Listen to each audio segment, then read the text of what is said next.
নমস্কার বন্ধুরা, ভ্রমণের চ্যানেলে আপনাদের সবাইকে স্বাগত। আজ আমি বানাবো একদম একটা অসাধারণ ডেজার্টের রেসিপি। গরমের দিনে যে কোনো সময় খেতে পারেন। চলুন বন্ধুরা, দেরি না করে তাড়াতাড়ি দেখে নেব। ডেজার্ট বানানোর জন্য দুধকে ভালো করে গরম করে নেব।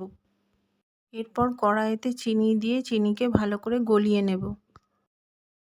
চিনি ভালোভাবে গলে গেলে অল্প অল্প করে দুধ দিয়ে চিনি আর দুধ ভালোভাবে মিশিয়ে নেব। মিক্সচারটি ঠান্ডা হয়ে গেলে ছোট দুটো বাটিতে ঢেলে নেব। অ্যালুমিনিয়াম ফয়েল দিয়ে ভালোভাবে মুড়ে নিয়ে 3 থেকে 4 ঘন্টার জন্য ফ্রিজে রেখে দেব। 4 ঘন্টা হয়ে গেলে ফয়েল খুলে নিয়ে দেখুন বন্ধুরা, কত সুন্দরভাবে জমে গেছে।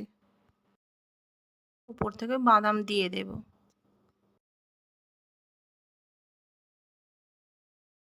তবে খুব কম সময় এবং সমস্ত ঘরের উপকরণ দিয়ে একটা সুন্দর ডেজার্ট তৈরি হয়ে গেল।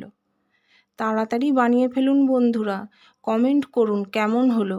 লাইক, শেয়ার আর সাবস্ক্রাইব করতে ভুলবেন না। আবার দেখা হবে নতুন কোনো রেসিপির সাথে। ততক্ষণ ভালো থাকুন, সুস্থ থাকুন।